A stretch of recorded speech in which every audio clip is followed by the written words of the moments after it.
Bonjour, j'aimerais lire avec vous quelques versets de Jean chapitre 15. Nous allons lire quelques versets et ensuite je vais expliquer le contexte et pour savoir ce qui se passe parce que il y a un verset que les gens prennent pour la perte de salut et j'aimerais vous le lire et vous expliquer c'est quoi le verset.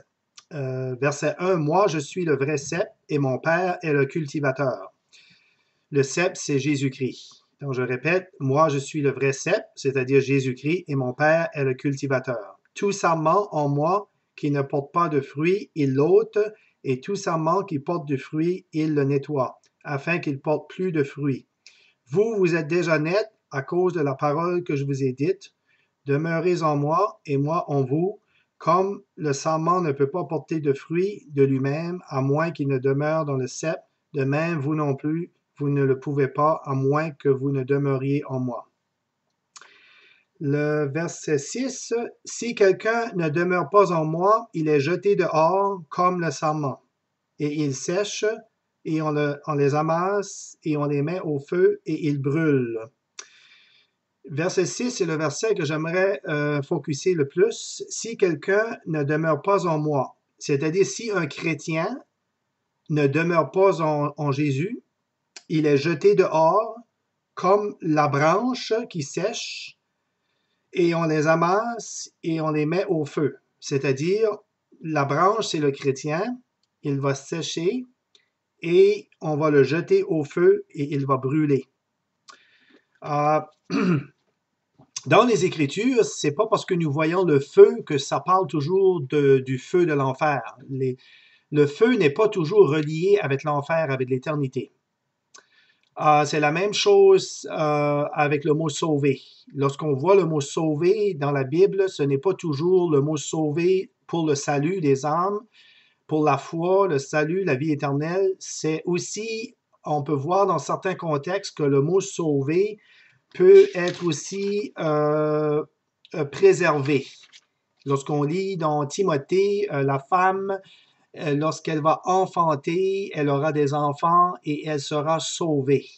Donc, c'est certainement préservé parce qu'il y a des femmes qui n'auront jamais d'enfants, il y a des femmes qui ne se marieront jamais et elles n'auront jamais d'enfants. Donc, ça ne peut pas être le mot sauvé pour l'éternité. Donc, ça doit être le mot préservé préservé sur la terre. Elle sera occupée aux soins de la maison et occupée avec ses enfants. C'est un salut de préservation. Maintenant, c'est la même chose pour le feu. On a différents feux dans les Écritures et le feu que nous avons ici, si quelqu'un ne demeure pas en moi, si un chrétien ne demeure pas en Jésus-Christ, il est jeté dehors comme le sarment, comme la branche, et il sèche. Puis on ramasse les branches, on ramasse les chrétiens et on les jette au feu et ils brûlent. Donc, à premier abord, on pourrait croire que le salut, c'est une condition. Il faut faire attention parce que vous pouvez perdre votre salut. Je ne suis pas d'accord avec cette interprétation et je vais vous l'expliquer pourquoi. Je crois qu'on est sauvé pour l'éternité le jour où on se repent de nos péchés et le jour où on croit que Jésus-Christ est mort pour nos péchés. Il nous donne la vie éternelle. Il fait de nous un enfant de Dieu. Il est écrit dans Jean 1, Jean chapitre 1, verset 12, qu'il donne l'autorité à tous ceux qui croient de devenir enfants de Dieu. Et dans Jean chapitre 3, verset 3, il dit que il faut naître de nouveau. Donc, la naissance, ce n'est pas une condition. Une naissance, c'est une position. On ne demande rien à quelqu'un. La naissance, ça arrive tout naturel. C'est naturel, la naissance. Mais cette naissance-là vient de Dieu. Ce n'est pas quelque chose qu'on travaille pour. Ce n'est pas quelque chose qu'on a fait dans notre vie pour obtenir par une faveur, mériter ce qu'on aurait fait de bien et on recevrait une naissance par rapport à ce qu'on fait. Ce n'est pas ce qu'on fait, c'est lui qui nous donne la nouvelle naissance, c'est lui qui nous sauve, c'est lui qui nous transforme. Et on ne peut défaire une naissance. On ne peut pas retourner dans le sein de notre mère, on ne peut pas retourner où on était Avant que nous sommes venus sur la terre, nous n'étions nulle part et on ne peut pas retourner là. Lorsqu'on est né une fois, on est né sur la terre physique, on demeure jusqu'à la mort. Et lorsqu'on est né spirituellement, c'est la même chose. On demeure pour l'éternité parce que c'est une vie spirituelle, c'est une vie éternelle. Maintenant, si on va au verset 10 de Jean, chapitre 15, verset 10, Jésus parle ici, le Seigneur Jésus dit, comme j'ai gardé les commandements de mon Père et je demeure dans son amour. Maintenant, comme j'ai gardé les commandements, est-ce que c'est possible que Jésus aurait pu faillir et ne pas garder les commandements de son Père? Je vous demande cette question, est-ce que c'est possible que le Seigneur Jésus aurait pu faillir, qu'il aurait pu désobéir et ne pas garder les commandements de son Père et ne pas avoir demeuré dans l'amour de son Père?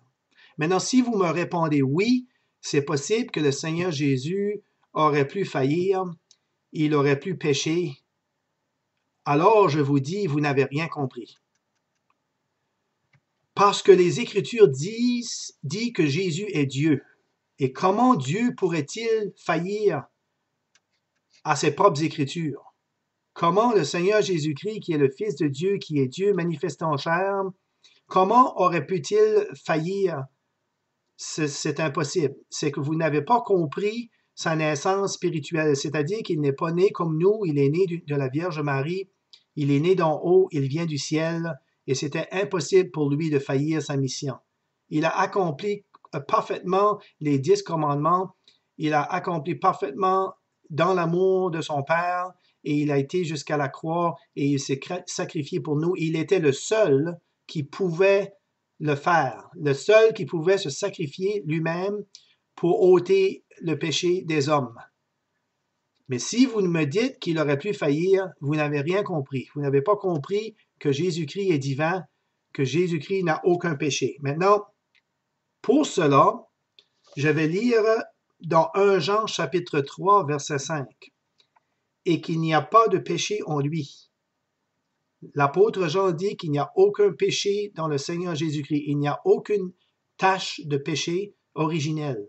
Il n'a aucun péché, il n'a aucune semence de péché ou de nature pécheresse en lui. Il est pur. Dès sa naissance, il est pur.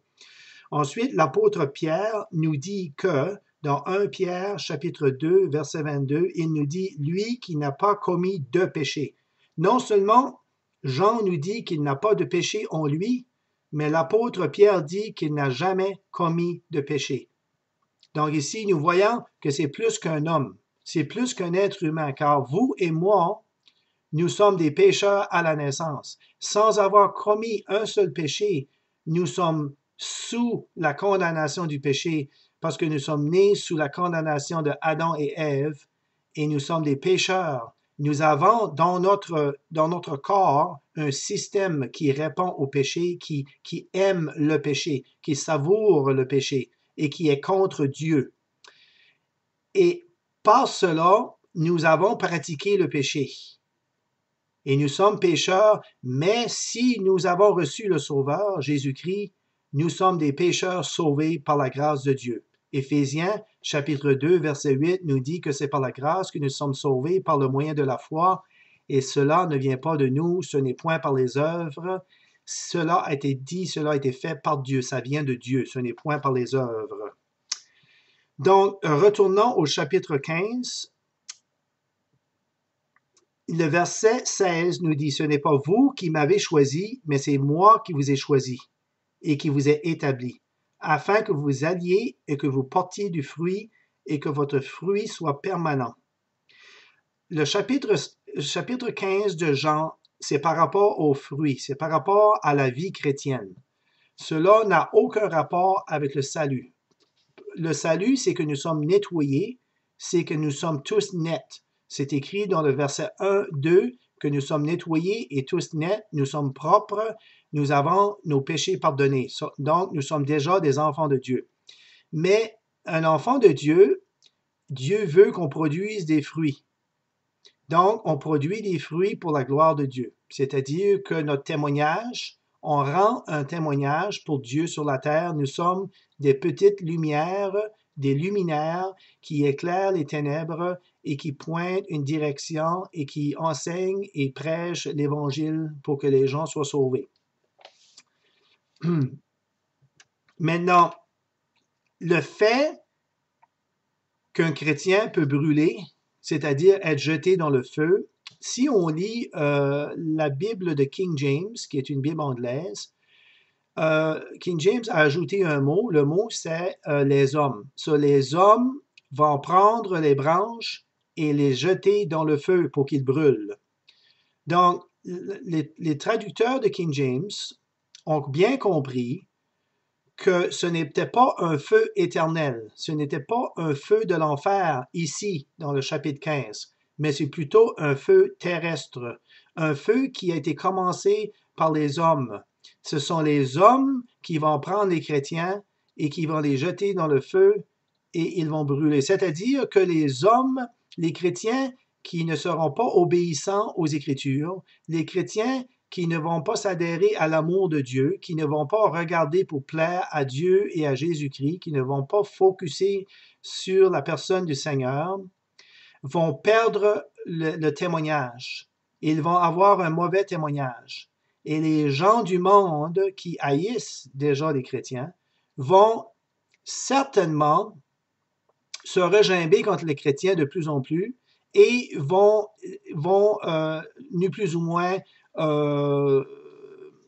repousser les chrétiens, les chrétiens qui ne produisent pas de fruits, qui se disent chrétiens, mais qui vivent comme le monde. Donc, c'est un peu le témoignage des chrétiens qui est perdu dans le monde, comme le sel qui a perdu sa saveur. Elle n'est rien de bon, n'est pas bon pour le monde, donc le monde va rejeter ce sel qui n'est pas bon pour eux, qui n'a aucune saveur. Alors, c'est un témoignage perdu. Un chrétien qui sèche, un chrétien qui devient comme une branche sèche.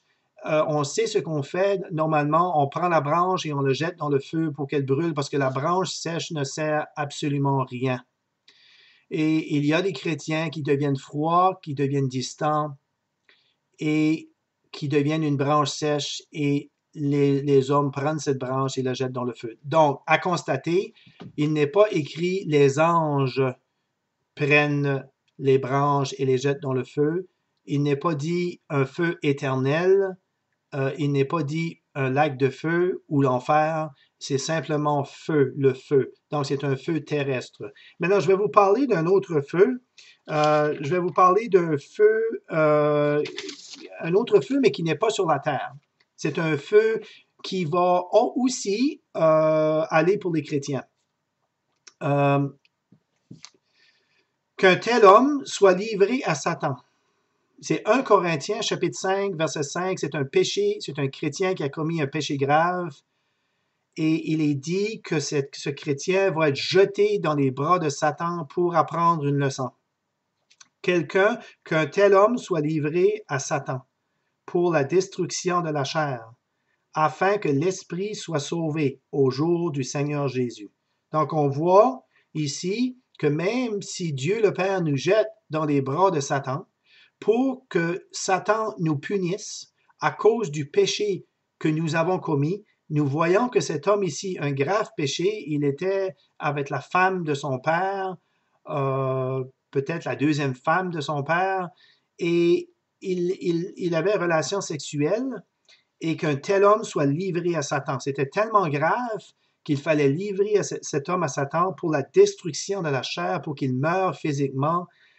S'il n'avait pas de repentance, il aurait pu perdre sa vie, il aurait pu aller jusqu'à la mort, afin que l'esprit soit sauvé au jour du Seigneur Jésus. Ceci, c'est vraiment un sujet tragique pour un homme, un chrétien, de s'abaisser de la sorte et de vivre dans un péché si grave, mais on voit que même s'il était dans ce péché tellement grave, que cet homme était sauvé et qu'il a demeuré sauvé même étant jeté à Satan. Parce qu'il dit afin que l'esprit soit sauvé au jour du Seigneur Jésus. Donc, un autre feu, c'est le feu pour les œuvres, mais que les chrétiens vont se présenter devant le Seigneur, il va tester les œuvres que nous avons faites pour lui. Donc, dans 1 Corinthiens, chapitre 3, verset 15, il dit, « Si l'œuvre de quelqu'un brûle, il en fera la perte.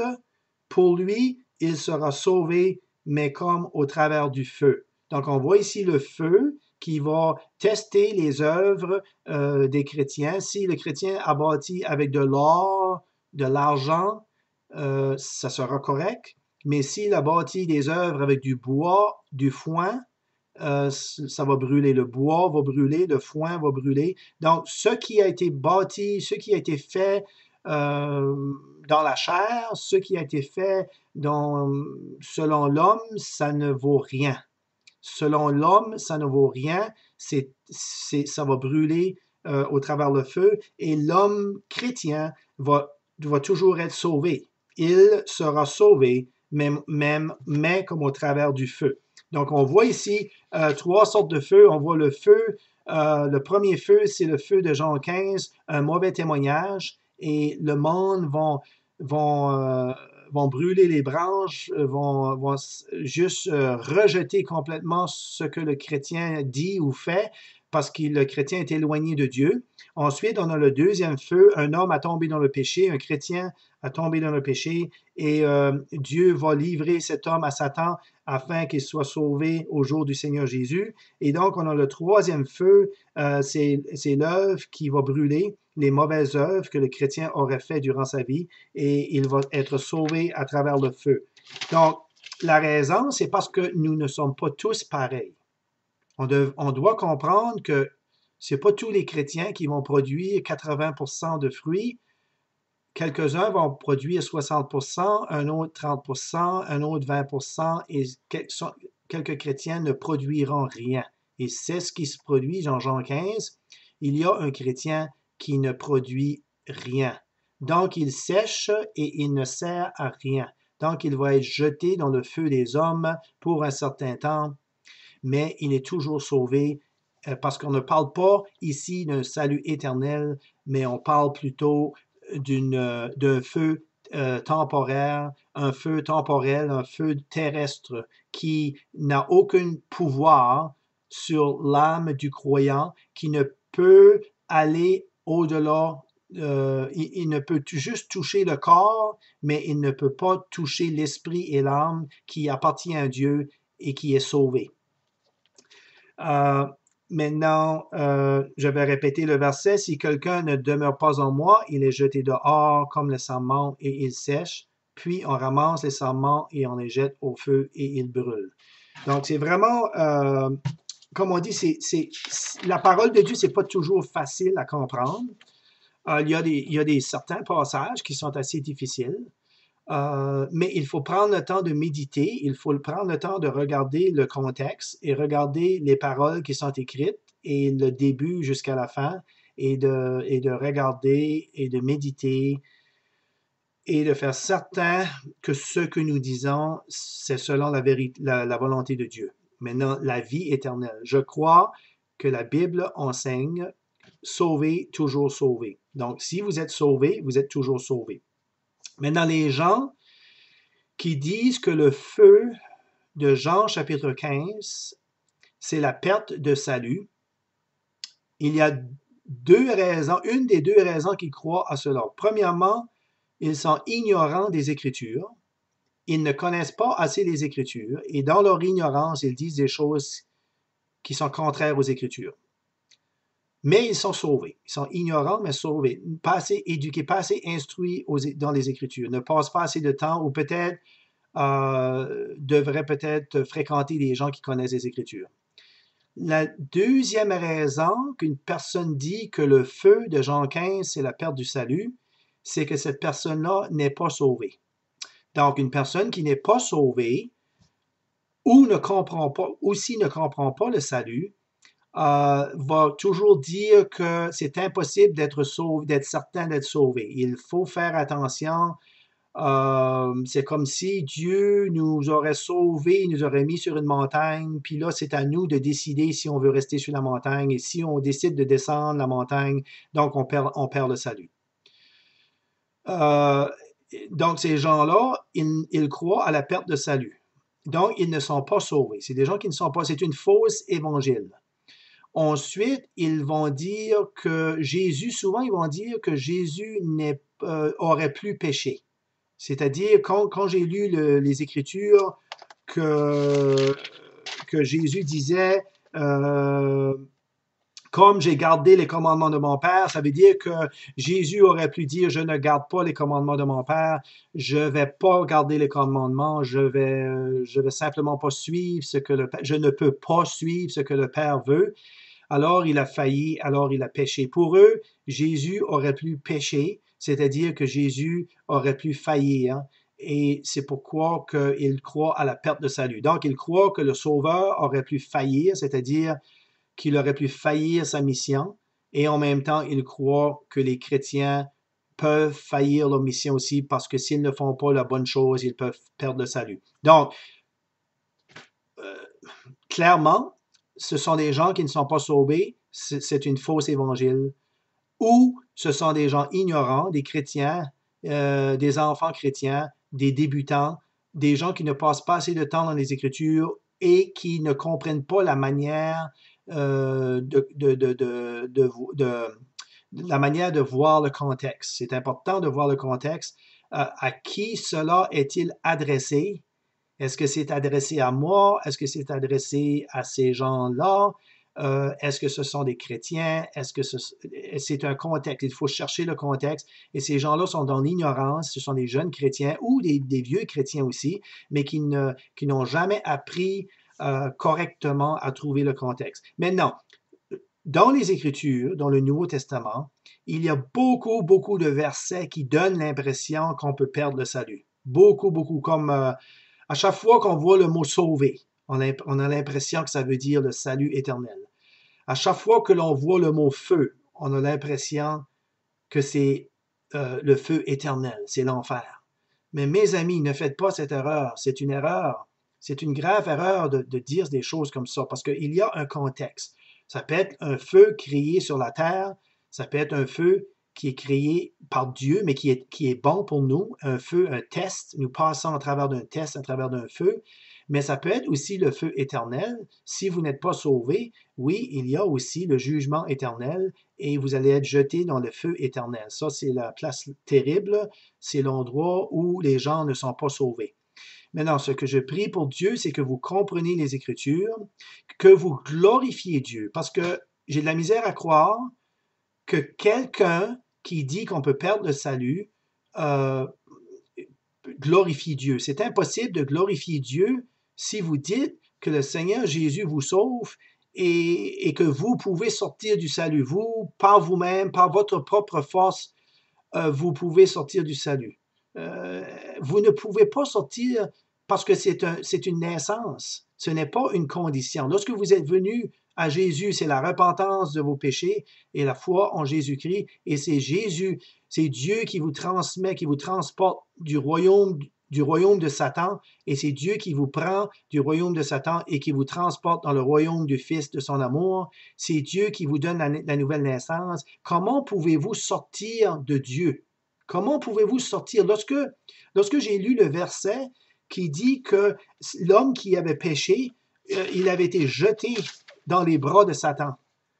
Qu'un tel homme soit livré à Satan. Il a été jeté dans 1 Corinthiens chapitre 5, verset 5, il a été jeté dans les bras de Satan. Et si un chrétien est jeté dans les bras de Satan, il est éprouvé, il est testé, il est châtié. Dieu permet à Satan de châtier le chrétien et même de l'amener jusqu'à la mort. Et si le diable peut seulement nous brasser physiquement, il peut seulement nous troubler, mais il ne peut rien faire lorsque ça vient au salut. Le salut, c'est éternel, ça ne se perd pas. Donc, c'est insensé d'essayer d'enseigner les gens et de dire que le salut se perd. Et imaginez-vous maintenant, il y a tellement peu de gens qui sont sauvés, tellement peu de gens, étroite est le chemin qui mène à la vie, et large est la voie qui mène à la destruction. Et maintenant, je vais commencer à vous prêcher que vous pouvez perdre le salut. C'est ridicule, c'est très, très, très, très mauvais enseignement. Ce n'est pas un enseignement qui glorifie Dieu. Et aussi, comment peuvent-ils être heureux de penser que peut-être tout ce qu'ils ont fait pendant les 20 ans de leur vie chrétienne, qu'ils peuvent rater la porte, c'est-à-dire qu'ils peuvent faillir juste avant la mort, ils peuvent faillir tomber dans un péché grave. Et le péché que je vous ai mentionné, c'est tellement grave. Il couchait avec la femme de son père. C'est un péché qui est rarement dit dans le monde, rarement fait dans le monde.